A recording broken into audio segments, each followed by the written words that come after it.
Captain Jessica Martinez ran her fingers along the Supercarrier's outer hull, feeling the strange, almost organic texture beneath her touch. Unlike the sleek, perfect surfaces of Confederation vessels, this ancient behemoth bore subtle patterns, deliberate imperfections that somehow made it feel more substantial, more real. "It's warm," she murmured, pulling off her glove to get a better feel. Power systems must still be functioning at some minimal level.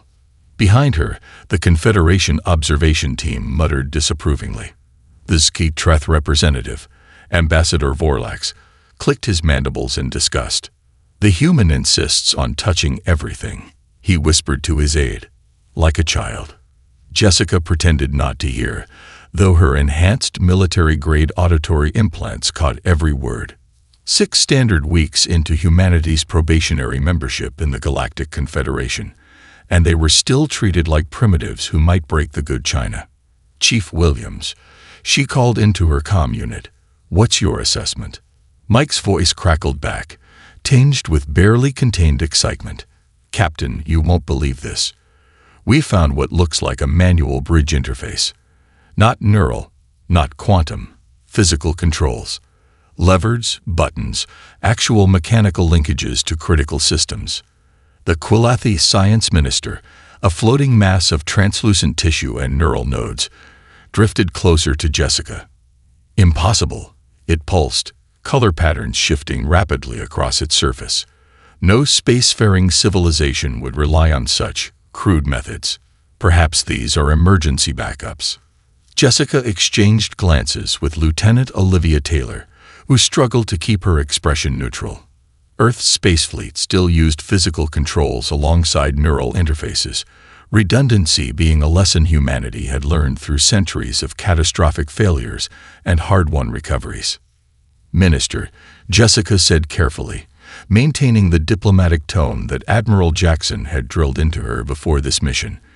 "Humans maintained analog systems well into our space age. There are advantages to systems that can be operated without power or repaired with basic tools." The science minister's colors darkened to a dismissive purple. Primitive thinking. The precursors were the most advanced civilization in the known galaxy. They would never. "Captain," Mike's voice cut through the comm again. "We've found something. Central chamber, level 37. You need to see this." 20 minutes and several impatient alien diplomats later, Jessica stepped through a massive hexagonal doorway into what appeared to be the Supercarrier's central command center. Unlike the sterile, minimalist control rooms of Confederation vessels, this space hummed with an almost primal energy, a cathedral to war-making on an interstellar scale. Mike stood at what appeared to be the central command station, his hands hovering over what looked disturbingly like a ship's wheel, an ancient human navigation tool that had no business being on a vessel capable of intergalactic travel. "It can't be," breathed Olivia, her eyes wide as she approached the station. "It's almost identical to the helm controls on old Earth naval vessels." The Vex Terry Admiral, Zex Corvin, 8 feet of iridescent scales, and military decorations, huffed in disbelief. "This makes no logical sense. No advanced species would design interstellar navigation systems based on primitive ocean-going principles." Jessica moved closer, examining the controls. Around her, the alien delegation watched with a mixture of scientific curiosity and thinly veiled condescension. She noted how the main console was designed for a bictal operator with 2 primary manipulating appendages, remarkably similar to human physiology, despite the precursors supposedly predating humanity by millions of years. "With respect, Admiral," Jessica said, tracing the unfamiliar yet somehow intuitive layout, "ocean navigation shaped early human spatial thinking. 3-dimensional problem-solving in a fluid medium translates surprisingly well to void navigation." The Admiral's scales flattened in skepticism. The Confederation's finest engineering team spent 3 cycles attempting to activate this vessel's systems, yet you believe your nautical experience will succeed where they failed. Jessica met his compound gaze steadily. "I believe different perspectives have value." That's supposedly why the Confederation invited us here, isn't it?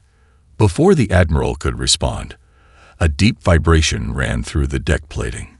Chief Williams had shifted one of the mechanical controls, a throttle-like lever with intricate markings along its housing. "Mike," Jessica called sharply. "What did you?" Her words died as ambient lighting flickered to life around them. Not the harsh, efficient illumination of modern vessels, but a warm, almost amber glow that seemed to breathe with the ship itself. Holographic displays shimmered into existence, showing ship schematics in an unfamiliar yet somehow readable format. The Confederation representatives fell silent, their expressions ranging from shock to disbelief to outright suspicion. "Impossible," whispered the science minister, its surface now pulsing with agitated yellows and reds. "Our finest quantum neural interfaces couldn't establish connection with the primary systems." Mike looked up, his expression caught between apology and triumph. "I didn't hack anything, if that's what you're thinking. I just operated it, like any other machine." Jessica felt the weight of alien gazes upon her crew. This discovery would change everything. Humanity's standing in the Confederation, the balance of power among the member species, perhaps even their understanding of their own history. "Captain," Olivia said quietly, gesturing toward a newly activated display. "These readings suggest the power systems are beginning cascade activation. Whatever Mike did, it wasn't just the bridge. The whole carrier is waking up." As if confirming her words, a deep, resonant hum built beneath their feet, the sound of ancient engines stirring after millennia of silence. Jessica felt a chill run down her spine as the massive vessel, dormant for countless ages, began to respond to human touch, as if it had been designed for their hands all along. Mike Williams watched with barely contained amusement as the Vex-Terry scientists frantically recalibrated their quantum interfaces. Their delicate appendages danced across holographic displays, trying desperately to understand how a simple mechanical input had accomplished what their advanced technology couldn't. "You have to admire their persistence," he muttered to Olivia as they examined a massive cylindrical structure that appeared to be part of the propulsion system. "I'd admire them more if they'd stop trying the same failed approach," Olivia replied, her flashlight beam revealing intricate mechanical linkages beneath access panels. "This is like watching someone try to open a padlock with sophisticated hacking equipment when they could just use the key." Across the cavernous engine room, Dr. Kyla Reynolds, the team's xenobiologist, was engaged in animated discussion with the Quilathi science minister. Unlike the other alien dignitaries, the minister seemed genuinely curious about the humans' methodology.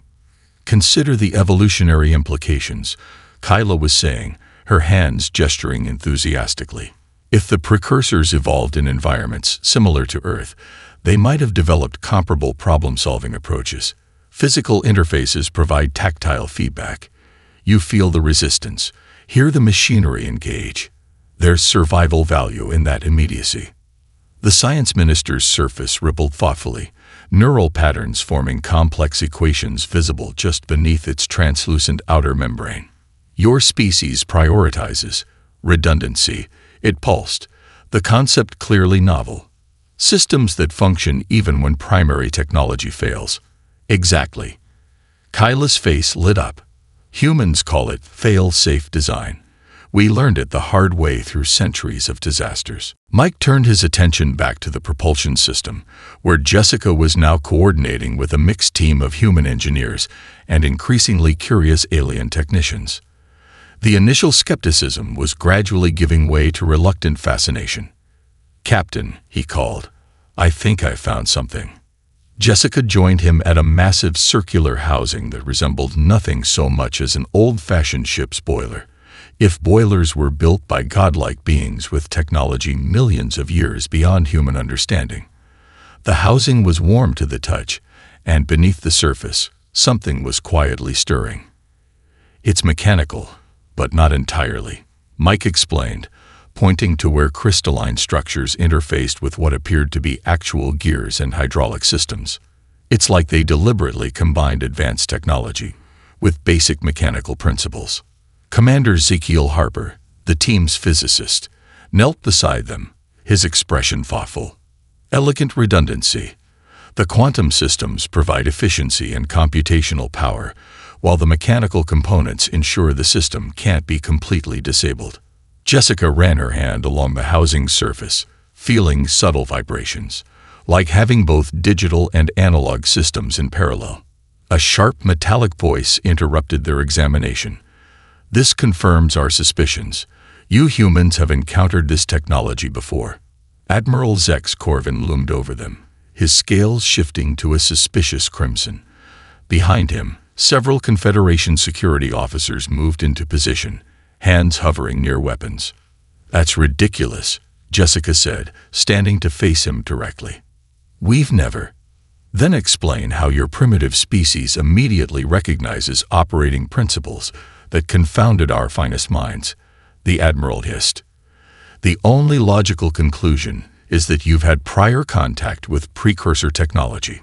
The tension in the room ratcheted higher as more Confederation personnel turned to observe the confrontation.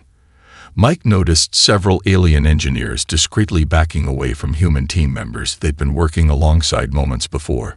Jessica maintained her composure, though Mike could see the muscle in her jaw tightening, a tell he recognized from their academy days. She was furious, but controlling it. "Admiral," she said evenly, "humans spent thousands of years solving mechanical problems before developing digital technology. We still teach mechanical engineering principles that many advanced species have simply forgotten." "A convenient explanation," the Admiral replied coldly. Before tensions could escalate further, an unexpected voice joined the conversation. The elderly Tellurian ambassador, Mix Vanna, glided forward on her hover platform, her ancient face a map of wrinkles and wisdom. "I have observed something curious, Admiral," she said, her voice carrying surprising strength despite her frail appearance. "When the humans examine this vessel, they do not approach it as a mystery to be decoded. They approach it as a tool to be used." She gestured toward Mike with one gnarled hand. "This one." He touches components, feels their resistance. The female engineer draws diagrams by hand rather than generating them computationally. They engage all their primitive senses. Mike noticed how the Confederation representatives shifted uncomfortably at the ambassador's observations. "Perhaps," Mix Vanna continued, "that is precisely why they succeed where we have failed. The precursors built this vessel to be operated, not merely interfaced with. A subtle but critical distinction." A low rumble suddenly reverberated through the deck plating, and status indicators across the engine room flared to life.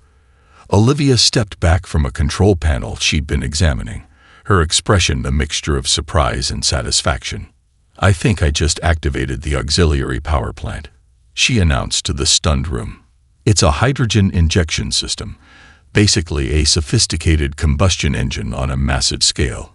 The Quilathi science minister drifted closer, its colors shifting to patterns indicating intense interest. "Combustion. But that's inefficient by your standards," Mike finished, grinning as he monitored the power levels steadily climbing across the displays. "But reliable, easily maintained, and nearly impossible to completely disable." Jessica turned to Admiral Zex Corvin, whose scales had shifted to an uncertain blue-green. "Admiral, we're not hiding anything from you. We're simply remembering things your civilization has forgotten." Admiral Kyle Jackson stood motionless before the massive holographic display, studying the approaching void swarm with the calm intensity that had earned him the nickname Glacier during the Mars conflict. Around him, the Confederation's Emergency Council chamber had descended into barely controlled chaos as representatives from 17 species argued over evacuation priorities. "The hegemony worlds must receive priority," insisted the Vextari ambassador, his scales flaring. "Our shipyards are critical to Confederation defense. The agricultural systems in the Zeta sector feed 13 species," countered the Borealan representative, her luminous fur bristling with indignation. "Without them, starvation becomes inevitable, regardless of military capability." Jackson tuned out the political posturing, focusing instead on the swarm's movement patterns. Something about their approach trajectory nagged at his military instincts. "Lieutenant Chen," he called to his tactical officer, deliberately keeping his voice low to avoid drawing attention. "Run a comparison between the swarm's current vector and historical migration patterns." Chen's fingers flew across her datapad. "Already on it, sir. Something doesn't add up." "They're moving too," deliberately. The heated debate continued around them until the Qualathi Imperator, Vex Moore, raised all four of his appendages for silence. "This discussion is academic," the Imperator announced, his translator struggling to convey the gravity in his harmonic speech. "Our models indicate that even with full deployment of the Confederation fleet, casualties will exceed 60% of the sector's population." A grim silence fell over the chamber. "Unless," the Imperator continued, turning his compound eyes toward Jackson, "the humans can indeed restore the precursor vessel to full functionality." All eyes shifted to Jackson, who met their gaze unflinchingly. He'd spent 30 years in Earth's combined space forces, surviving first-contact conflicts and internal political battles that made this gathering look like a kindergarten squabble. "My team reports significant progress," he stated. "Captain Martinez has already restored primary power and propulsion systems.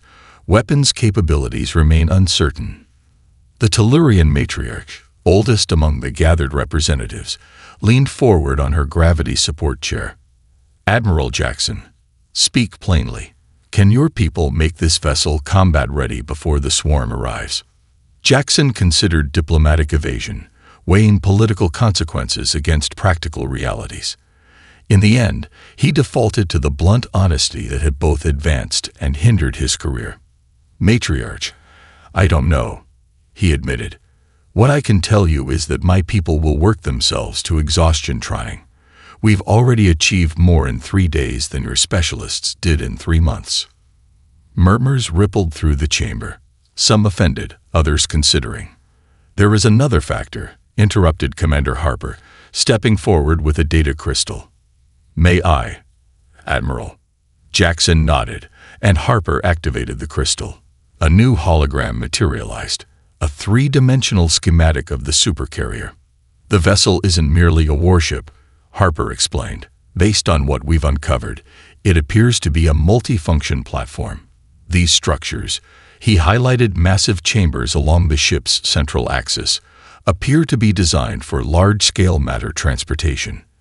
The Qualathi science minister drifted closer, colors shifting to indicate intense interest. "You believe it could evacuate the threatened systems?" "Not all," Harper clarified, "but potentially millions more than our current capacity." The chamber erupted again, representatives shouting questions and demands. Jackson exchanged glances with his team. They hadn't discussed revealing this capability yet. The evidence was still preliminary, and false hope could be worse than none. Silence. The Imperator's harmonic voice cut through the chaos. "Admiral Jackson, your candor is unexpected. The Confederation officially grants your species emergency authority regarding the precursor vessel. All resources at our disposal are now at your command." Jackson straightened, surprised by the sudden capitulation. "Thank you, Imperator. I'll need immediate access to all Confederation data on the Void Swarm, unrestricted communication channels with Earth, and transfer of all previous research teams' findings on the carrier."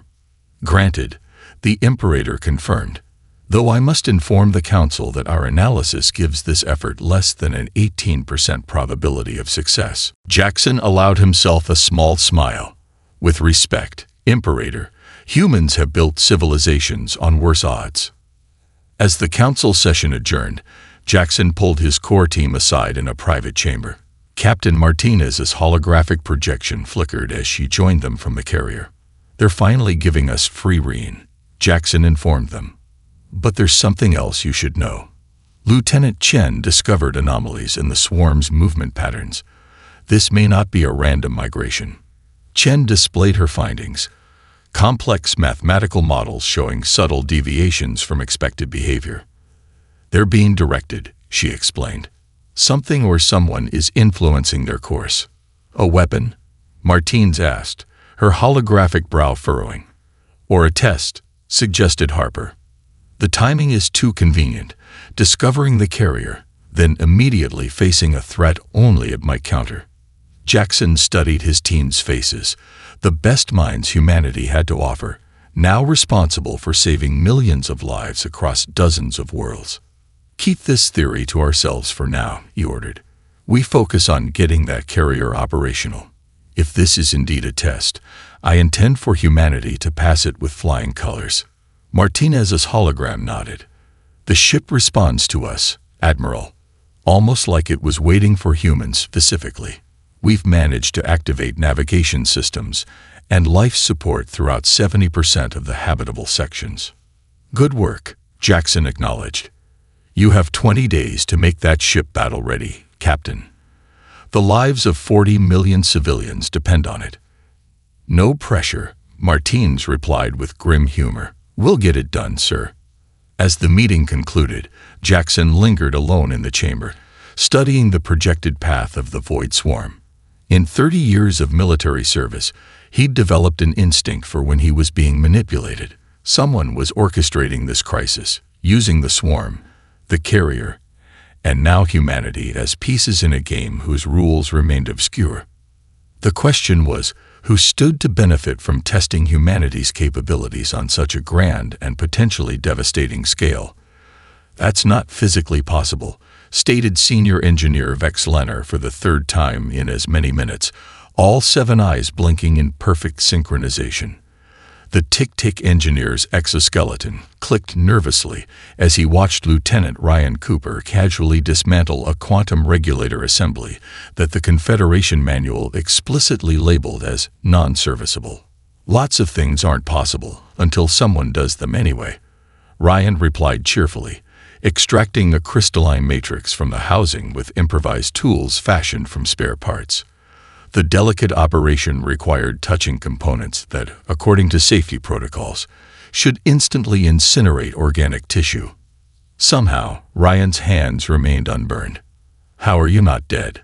Vex Lenner demanded. Ryan held up his palms, showing the engineer a thin layer of translucent material. "Thermal isolation gel. We adapted it from the stuff used in deep-sea volcanic research back on Earth. Nothing fancy." Across the massive engineering bay, similar scenes played out as human technicians tackled systems that Confederation engineers had deemed impossible to modify. Commander Ashley Wilson orchestrated the controlled chaos from a makeshift command post, surrounded by holographic schematics and physical blueprints drawn by hand on salvaged materials. "Status report on Section 47. She called out, not looking up from the power distribution diagram spread across her workstation. "Primary weapons capacitors at 63% and climbing," responded technician Marcus Rodriguez, his voice echoing from somewhere inside an access shaft. "Found a way to bypass the damaged conduits by repurposing coolant channels. Not pretty, but it works." Ashley made a note on her tablet, adding the modification to their growing list of unconventional repairs. The Confederation observers had initially objected to these improvisations, insisting they violated fundamental engineering principles. After the first successful engine test, however, their objections had gradually transformed into reluctant curiosity. Commander Wilson, called the Qualathi Science Minister, floating into the engineering bay, trailing a cloud of anxious aides. "I must express concern regarding your team's approach to the shield harmonics." Ashley straightened, wiping engine grease from her hands. "What specifically concerns you, Minister?" "Your engineers are deliberately introducing asynchronous fluctuations into the shield matrix." The minister pulsed, colors shifting to indicate scientific distress. "This destabilizes the entire defensive system." "Actually," Ashley explained, pulling up a simulation on a nearby display, "we're creating controlled unpredictability. The Void Swarm adapts to patterns, right? So we're making sure our shields don't have discernible patterns to exploit." The science minister hovered silently for several moments, neural pathways visibly processing across its translucent surface. "This contradicts established defensive theory," it finally responded. Sometimes established theory needs updating, Ashley said diplomatically. On Earth, we learned that predictability gets you killed. Nature selects for the unexpected. Before the minister could respond, a tremendous crash echoed through the engineering bay, followed by creative human profanity. Ashley sprinted toward the source. A massive cylindrical component had broken free from its mounting brackets and narrowly missed crushing a team of engineers. What happened? She demanded, surveying the damage. Chief Engineer Mike Williams emerged from behind the fallen component, dust covering his usually immaculate uniform. Structural integrity failure in the primary mounting assembly, he reported grimly. The metals degraded beyond safe limits. Can we fabricate replacements? Ashley asked, already calculating timeline impacts. Mike shook his head. Not with available materials. We need something with specific tensile properties that can withstand gravimetric fluctuations during spacefold operations. The gathered Confederation engineers began discussing evacuation protocols, standard procedure when facing critical structural failure.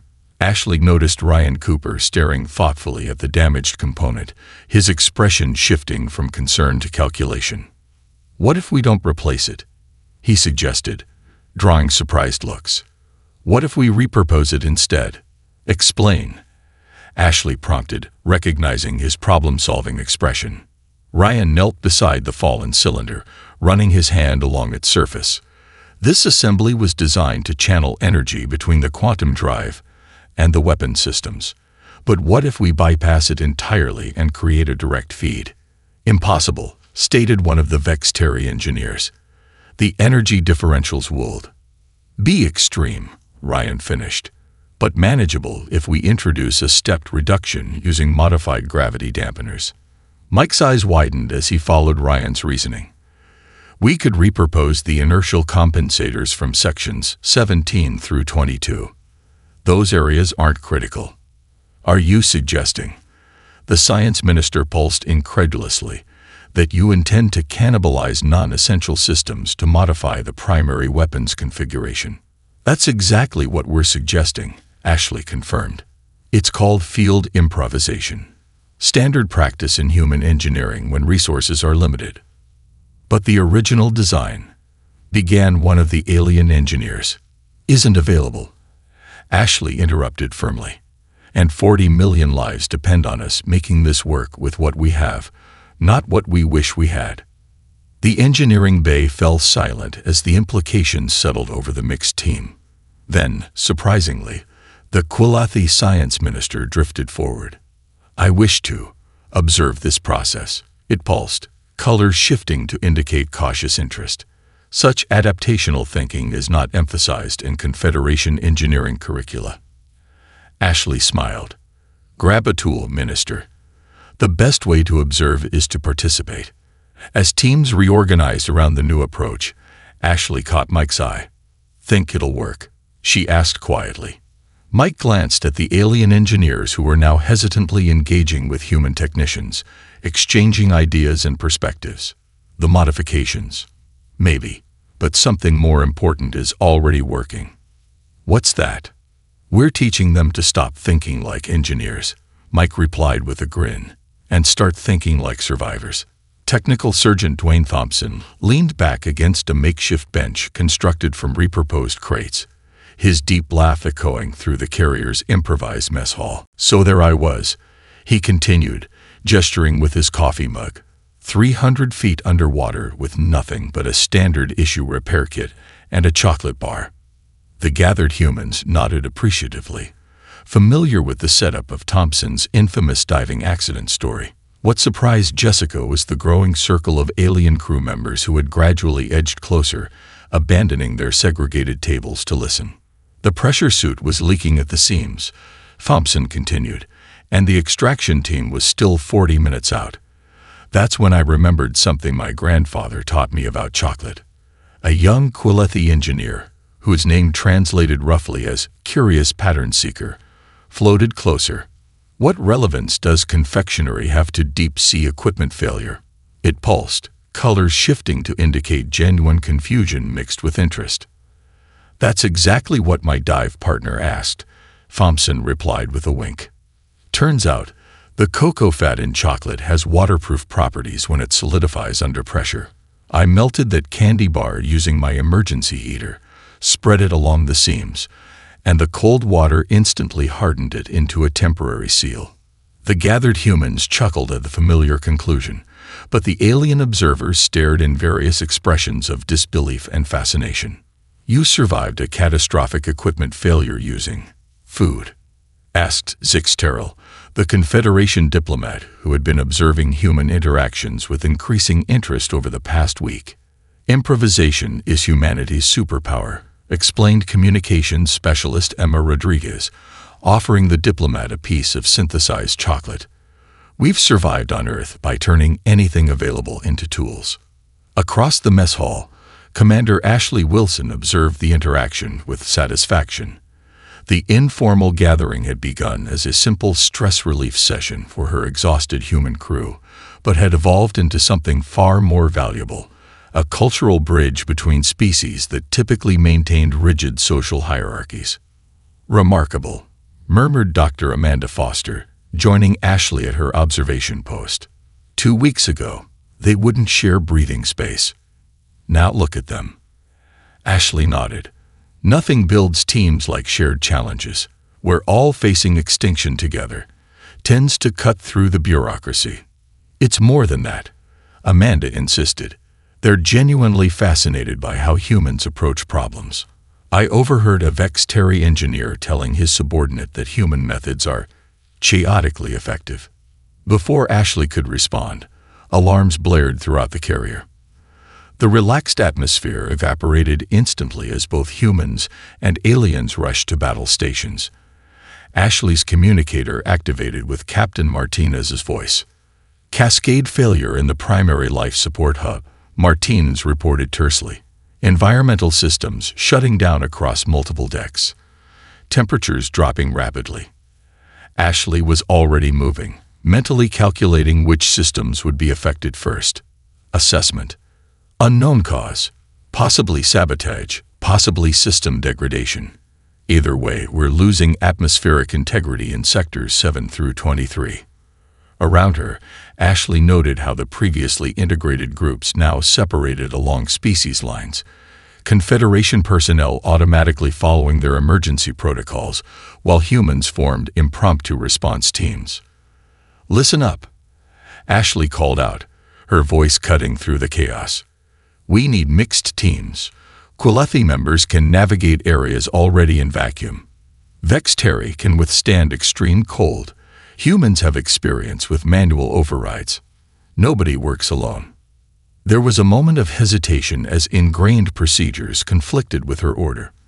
Then, surprisingly, the young Quillethi engineer who had been listening to Thompson's stories floated forward. "I volunteer to assist." It pulsed, colors showing determination despite obvious fear. This broke the standoff. Within moments, engineers and technicians reorganized into mixed species teams, pooling their biological advantages and technical knowledge. "Environmental suits for non-adapted species," ordered Lieutenant Cooper, already distributing emergency gear. "Buddy system protocols in effect. Nobody enters hazardous sections without backup." As teams deployed toward affected areas, Ashley noted how Confederation personnel, normally rigidly hierarchical, adapted to the human chain of command during crisis. The Confederation Emergency Response Manual, containing thousands of specific protocols for different scenarios, had been set aside in favor of human-style adaptability. "Primary coolant systems offline in Section 19, reported a Vex-Terry technician, his scales paling with stress. "Temperature approaching -70 standard units. Reroute auxiliary heating from adjacent sections," Ashley ordered. "Priority to areas with critical systems, then life support zones." "But the emergency protocol specifies," began one of the Confederation officers. "The protocol assumes functional backup systems," Ashley interrupted. "We're improvising now." To her surprise, Captain Martinez's voice cut in with unexpected humor. First team to get their section back online gets double dessert rations for a week. The absurdity of offering rewards during a life-threatening crisis momentarily stunned the alien crew members. Then a tick-tick engineer chittered what his translator rendered as laughter. "My species requires minimal sustenance," he announced, mandibles clicking confidently. "I will trade my dessert allocation for priority shower scheduling when we succeed." Just like that, the tension broke. Mixed teams began not only coordinating efforts but competing good-naturedly, calling out progress reports and friendly taunts across communication channels. 4 hours later, with life support restored across all critical sections, Ashley found 6 Terrell observing human and alien crew members sharing celebratory beverages in the mess hall. Despite exhaustion, both species were animatedly discussing their emergency solutions, comparing notes and suggesting improvements. "I have served in the Confederation diplomatic corps for 73 cycles," 6 Terrell remarked quietly. "In that time, I have never witnessed Qualathi engineers voluntarily sharing recreational space with Vextari technicians. Their species have maintained professional distance for over 4 centuries due to philosophical differences regarding proper engineering methodology."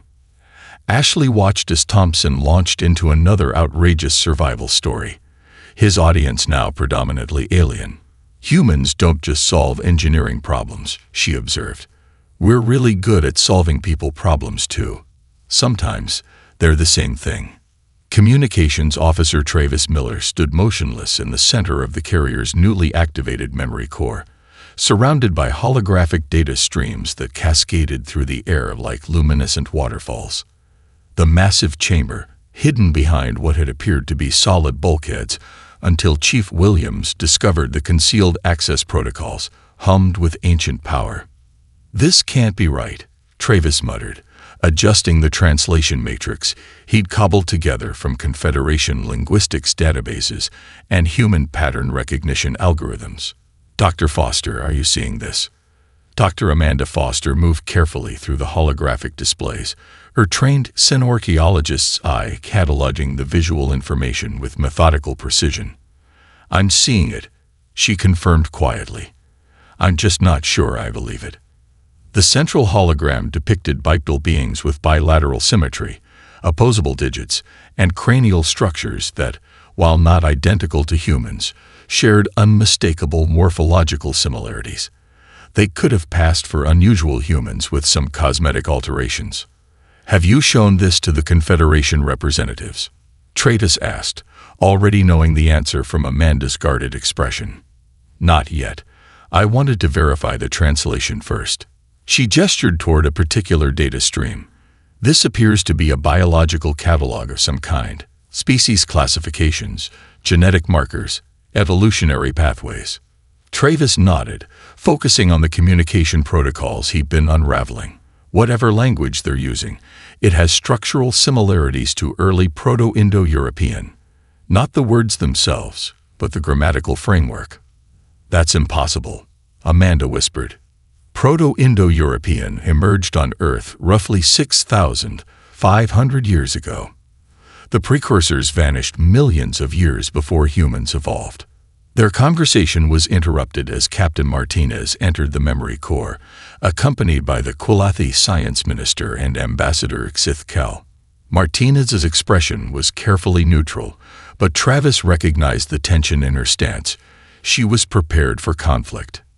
"Dr. Foster," Martinez said formally, "the Confederation Council has requested immediate access to your findings."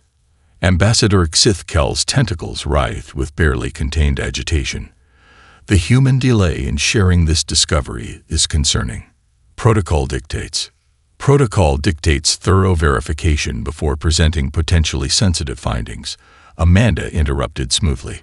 "As the ranking xenorchaeologist, I'm responsible for ensuring we don't misinterpret critical historical data." The science minister drifted closer to the central hologram, colors pulsing with intense scientific curiosity. "These beings, they share morphological characteristics with humans." "Yes," Amanda confirmed. which is why we've been working to ensure our translation matrix doesn't contain human-centric bias. Martinez stepped forward. Minister, Ambassador, we're ready to present our preliminary findings now. Officer Miller has successfully activated what appears to be a message intended for whoever discovered this vessel. Travis nodded, entering a complex sequence into the interface he'd deciphered.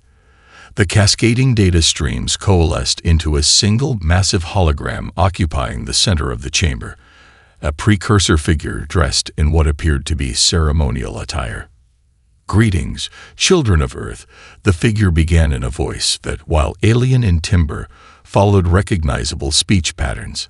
"If you are receiving this message, you have successfully claimed your inheritance." A stunned silence fell over the chamber. Travis watched the Confederation representatives carefully, noting how the ambassador's tentacles froze in shock while the science minister's colors shifted to patterns he'd never seen before. "Children of Earth," Ambassador Xithkel finally managed, all 16 tentacles trembling. This message was specifically intended for humans. Before anyone could respond, the holographic figure continued. "We, whom you will come to call the Precursors, seeded countless worlds across multiple galaxies in our search for successors. Each world was carefully chosen for specific environmental conditions that would drive evolution along particular paths." The hologram shifted, showing a stunning array of planets, thousands upon thousands displayed in rapid sequence. Most environments produce species adapted for stability and specialization. These species achieved great technological advancement through rigid adherence to established principles. But such specialization, while efficient, creates vulnerability to novel threats. Images appeared of extinct civilizations, magnificent cities lying in ruins, advanced spacecraft drifting derelict. Only worlds with specific conditions would produce the adaptability necessary for long-term cosmic survival. Extreme climate variation, aggressive biodiversity, geological instability, high radiation exposure. These harsh conditions create species that expect change, that innovate instinctively, that find opportunity in crisis. The hologram shifted to show ancient Earth, volcanic, storm-racked, teeming with predators. Earth was the most punishing environment we seeded, the crucible that would either produce ultimate failure or ultimate adaptability. You are the result of that experiment. Humanity's capacity to survive through improvisation, to maintain technological understanding across multiple paradigms simultaneously, to form cooperative social structures despite biological competition. These are the traits necessary for species longevity in an unpredictable cosmos. Travis watched the Confederation representatives as understanding dawned in their postures and expressions.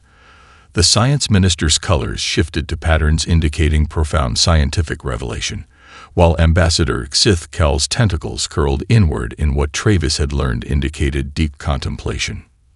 "The Supercarriers," the ancient hologram continued, "are our legacy to our most promising children.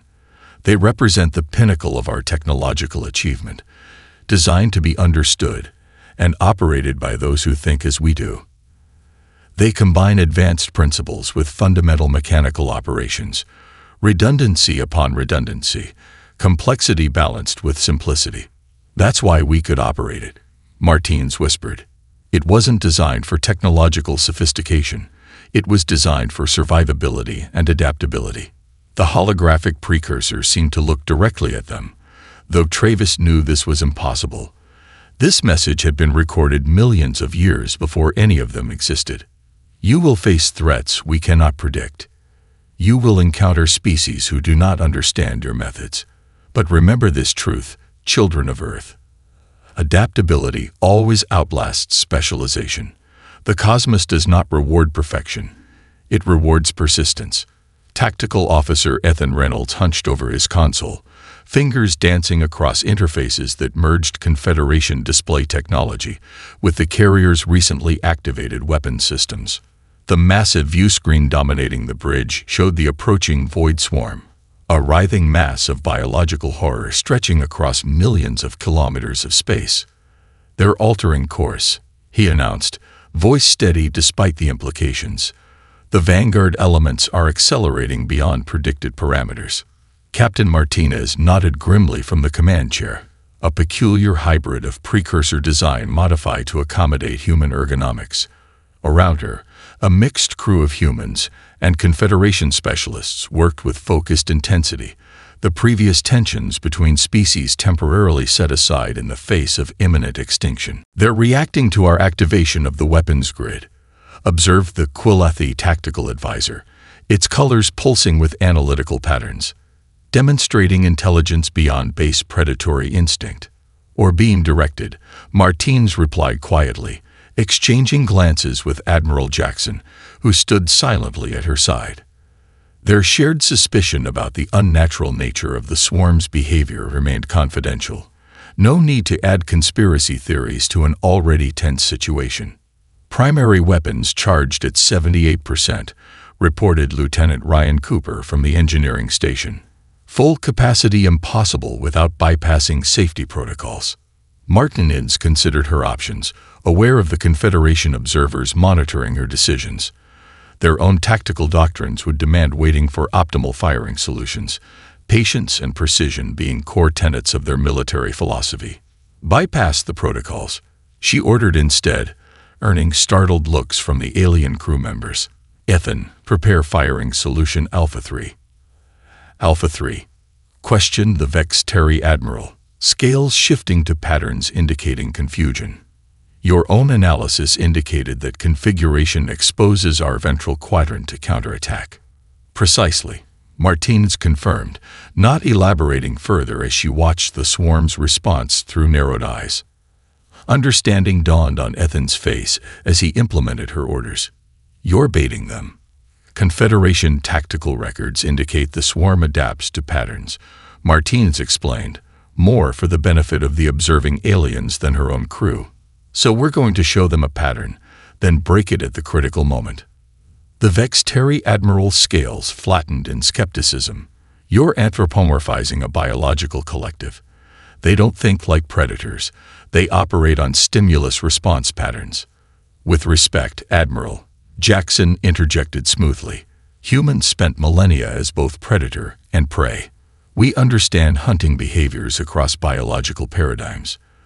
The swarm may not think like us, but they think." Before further debate could erupt, the tactical station chimed urgently. "Vanguard elements approaching weapons range," Ethan reported. "Configuration matches historical assault patterns. They're forming absorption clusters to minimize energy weapon effectiveness." Martinez leaned forward. "Right where we want them. Commence firing sequence." The Supercarrier shuddered as ancient weapon systems roared to life, launching devastating energy barrages that tore through space toward the approaching swarm. As predicted, the biological entities shifted formation, creating dense clusters that absorbed and distributed the incoming damage.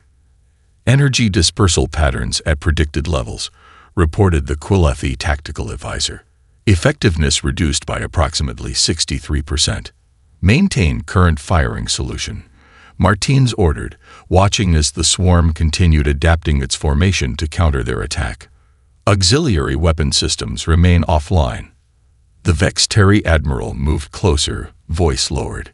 "Captain, your approach is merely delaying the inevitable. Standard doctrine calls for rotational firing patterns to prevent adaptation." Martinez allowed herself a small smile. "We're not trying to prevent adaptation, Admiral. We're counting on it." As the battle progressed, the swarm's formation evolved precisely as Martinez had predicted, concentrating greater numbers against the carrier's seemingly vulnerable ventral quadrant while thinning their presence elsewhere. The Confederation tactical experts watched with growing concern as the carrier appeared to commit to increasingly ineffective attack patterns. "Captain," Commander Wilson called from engineering, "primary weapons showing signs of overload. We can't maintain this output level much longer." "Understood," Martins replied calmly. "Ethan, prepare to execute Maneuver Delta 7 on my mark." The atmosphere on the bridge tensed as crew members recognized the designation, a complex series of movements that, according to simulation, carried nearly 30% chance of catastrophic structural failure. Delta 7 confirmed. Ethan acknowledged, his expression grim but determined. Maneuvering thrusters standing by. Jackson moved to Martinez's side. The Confederation Tactical Committee won't approve this maneuver. Good thing they gave us operational autonomy then, Martinez replied quietly. She stood, addressing the bridge crew. All personnel, secure for high maneuvers. Non-human crew members, please utilize your designated safety systems. She paused, meeting the eyes of each alien officer in turn. What you're about to witness contradicts conventional tactical doctrine. Trust that there is method to our apparent madness. The Vextari Admiral's scales shifted to warning patterns. Captain Martinez, the structural integrity off. Mark. Martinez interrupted, and Ethan's fingers flew across his console. The massive carrier lurched violently, inertial dampeners struggling as the impossible maneuver began. Engineering alarms blared as stress factors approached critical levels. On the view screen, the swarm reacted with visible confusion, their carefully organized formation destabilizing as their target performed movements that defied the patterns they had adapted to counter. Now, Martinez ordered, secondary weapons grid, full discharge.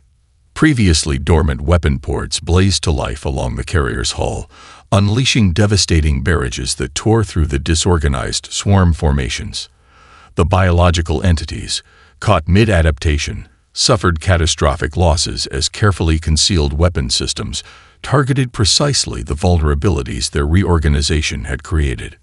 "My God," whispered one of the Confederation observers. "You deliberately appeared weak to make them overcommit." Basic hunting principle, Jackson explained as the view screen showed massive sections of the swarm disintegrating under the carrier's onslaught. Predators are most vulnerable when lunging for the kill. 6 months after the battle, the transformed Supercarrier, newly christened Impossible Victory, hung in space above New Geneva, Earth's diplomatic hub.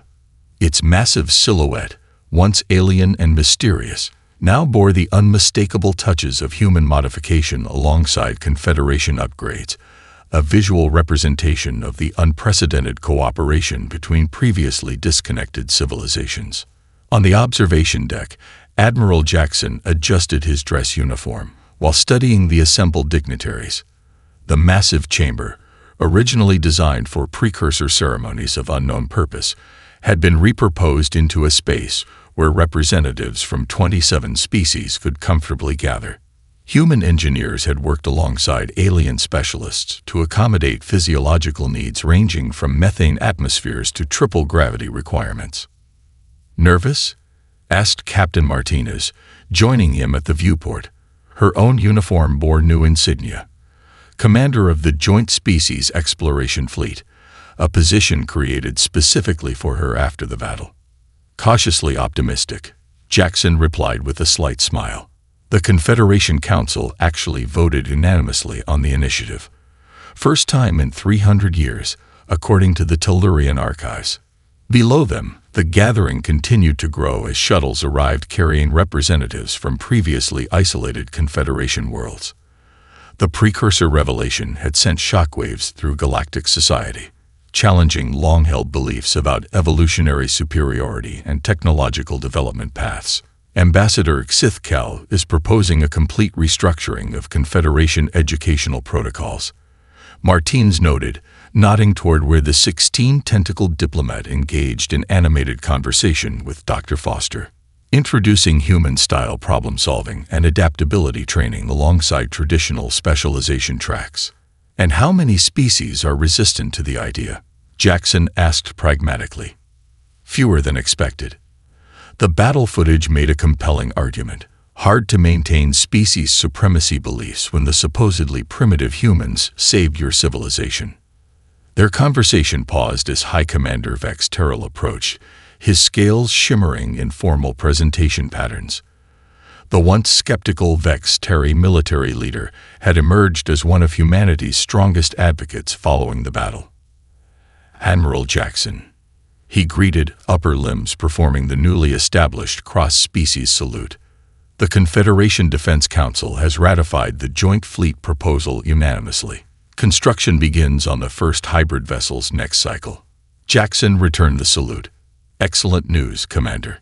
How are the exchange programs progressing? Beyond expectations, we received 14,000 applications for 300 positions in the human engineering academies.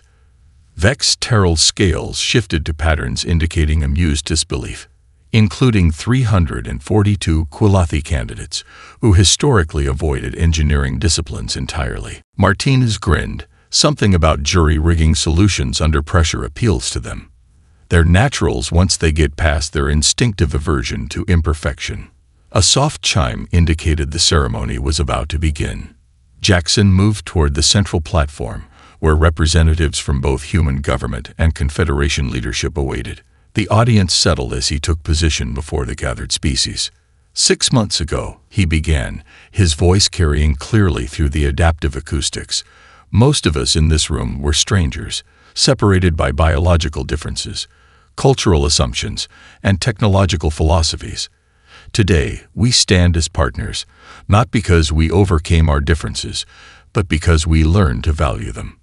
Murmurs of agreement rippled through the assembly.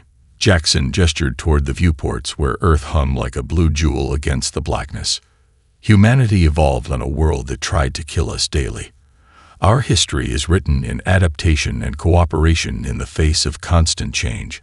Meanwhile, many Confederation species developed in stable environments that rewarded specialization and consistency.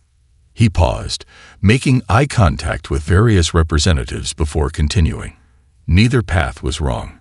Both produced remarkable civilizations, but today marks the beginning of something unprecedented. The deliberate combination of specialized excellence with adaptive innovation.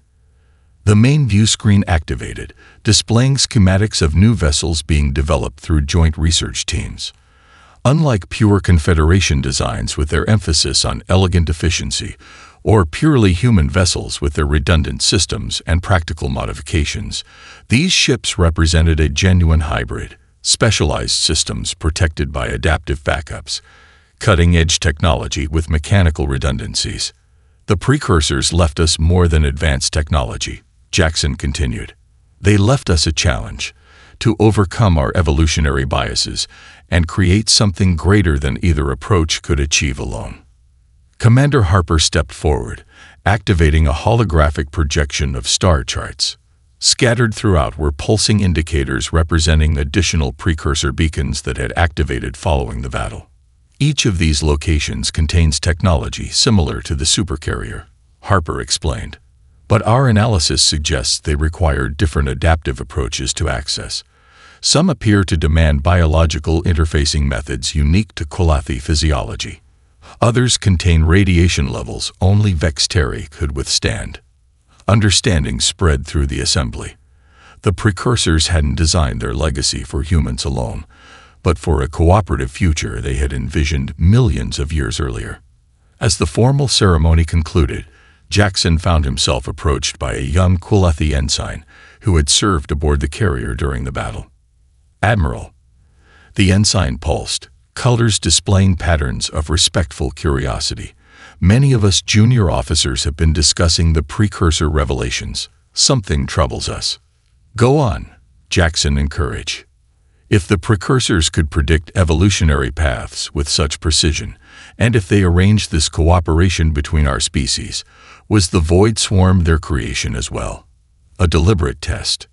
Jackson had wondered the same thing. The convenient timing, the swarm's unnatural behavior patterns, the way it had appeared exactly when needed to force cooperation. Perhaps, he acknowledged, or perhaps they simply understood that crisis inevitably occurs, and societies must be prepared to face it together. The ensign's colors shifted thoughtfully. And what crisis will we face next, Admiral? Jackson glanced toward the view screen where the newly commissioned exploration vessel Adaptive Discovery awaited its mixed species crew. Captain Martinez would command it on its journey to the nearest precursor beacon, the first of many cooperative missions venturing into unknown territory. That's the beauty of it, Ensign, he replied with a slight smile. We don't know, but whatever comes, we'll face it together. Specialists and generalists, planners and improvisers, each contributing what the others lack. As if confirming his words, the observation deck doors opened to admit the first graduating class of the Joint Species Academy. Young officers from 17 different civilizations, trained in both Confederation precision and human adaptability, ready to inherit the legacy the precursors had left for them all.